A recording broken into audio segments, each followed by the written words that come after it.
One of the New York Rangers prospects who is currently playing in the OHL with the Oshawa Generals is currently tearing things up. He's on absolute fire, and that prospect is Dylan Roobroeck, the massive 6'7", 205-pound prospect right now. He is tearing things up in the OHL. He's been on absolute fire, and he is on right now the hottest team in the entire OHL. They're a great team, and he is on that team. And he's a big part of the reason why they are such a great team right now as well. So in this video, I'll be giving you guys an update on Dylan Roobroeck, kind of talking about how his season's gone so far, how his team's doing as they are approaching playoffs very, very soon. So give you guys an update on him in this video. Taking a look here at the standings, right now the Oshawa Generals are currently the 4th place team in the entire OHL. The top 3 teams are in the Western Conference: London Knights, Saginaw Spirit, and Sioux Greyhounds, which does have a Rangers prospect on that team in Bryce McConnell-Barker, a very solid two-way center. But taking a look here at the Eastern Conference, where the Oshawa Generals and Dylan Roobroeck's team sit at the top spot in first place right now with 66 games played,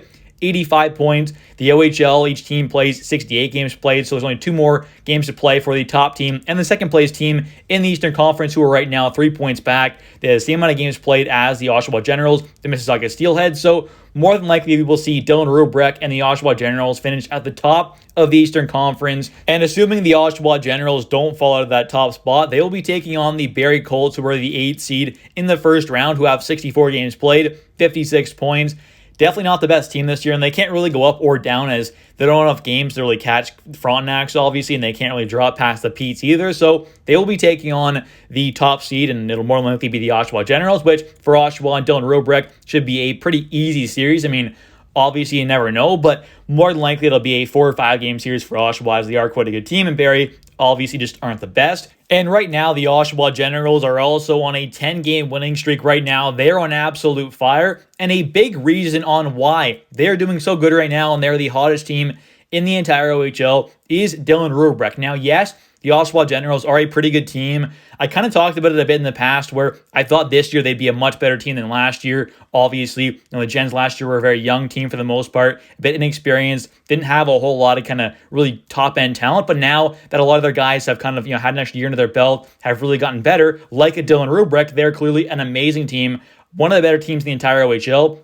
And obviously a big part of that is Dylan Roobroeck, who right now is on a 9-game point streak, obviously in that 10-game winning streak for the team. So a big part there. But in his last 5 games played, he has 5 goals, 7 assists for 12 points, and is a +9. And in his last 10 games played, he has 8 goals, 11 assists for 19 points, and is a +14 in his last 10 games played. He's on absolute fire right now. He has over 2 points per game in his last 5 games played and barely under 2 points per game in his last 10 games played right now over that 10-game winning streak. I mean, he is on absolute fire, and clearly a big part of that is what Dylan Roobroeck has been doing. I mean, 19 points over that 10-game winning streak is honestly amazing. He's on fire right now, and so is that entire Oshawa Generals team. They're the hottest team in the entire OHL right now. They're at the top of the power rankings. They're doing a great job. And his team right now, honestly, the Oshawa Generals, are heating up at the exact time you want to. I mean, as a team with 2 games left, they're on fire right now, so they're going to be going into the playoffs more than likely pretty hot. So for Oshawa and their sake, obviously, they're looking like a very good team. Definitely could go on a very long playoff run, and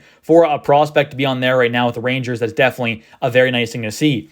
Taking a look, though, now at what he has done overall so far this season offensively with the Gens, he has 66 games played, 24 goals, 45 assists for 69 points, and he does have 97 penalty minutes and is a +20. And Dylan is a guy who took a pretty big step up from last year's production offensively. I mean, last year he had a total of 68 games played that full season, had 15 goals, 38 assists for 53 points, and had 60 penalty minutes and was a +1. This year, like I said, had 6 games played so far, so 2 less games played, had 9 more goals with 24, had 7 more assists with 45, and then had 16 more points with 69. So I think clearly he took a big step up in his overall game. Yes, the penalty minutes went up by 37, which that is quite a bit in 2 less games played, but still, he's having a great season. The overall offensive production has jumped up by quite a bit. I mean, 16 points is a pretty big jump there. We'll see what he does in those last 2 games. If he can have another, few points in those couple games there, then his point total will, obviously go up much higher. So overall, he's having a pretty good season. He has clearly gotten a lot better since last year, although Yes, the overall team around him has definitely improved quite a bit. He's playing with some pretty talented players.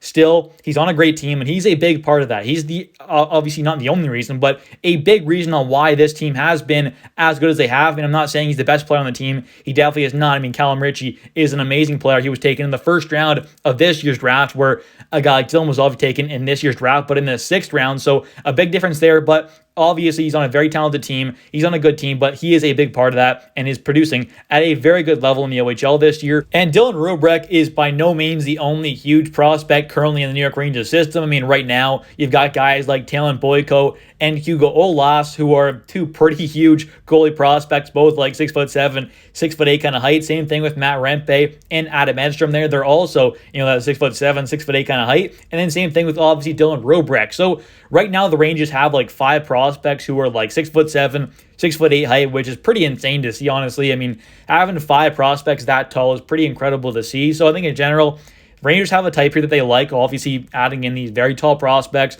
who have some good overall talent. I mean, yes, a guy like Rempe is definitely more on the kind of tougher side of things, more of a physical player, but a guy like Edstrom there is a lot more similar to a guy like Roobroeck, who they're more of the kind of big, but more of a talented kind of guys, a bit better offensive skill. Edstrom doesn't have the best skating in the world, but I do think a guy like, obviously, Roobroeck and Edstrom have a lot more skill and offensive upside than a guy like Matt Rempe, who's more that kind of tougher guy. He'll fight, he'll hit, he'll scrap a lot more, where you have a guy like Roobroeck, who's obviously that more of a kind of a talented guy offensively. He's got good vision, good skill, obviously pretty good hands, decent shot, good playmaking skills. I mean, definitely a lot better of a playmaker than a goal scorer, but still not too bad on that side of things either. But anyways, thank you so much for watching. If you have enjoyed this video, please smash the like button. Don't forget to comment down below your guys' thoughts on Dylan Roobroeck as a prospect. He definitely is a decent one, not a top-tier prospect, but a decent prospect who could one day be potentially a decent kind of bottom 6, maybe 3rd-line kind of guy. That is definitely a possibility. But anyways, thanks for watching. I'll catch you in the next one. Bye.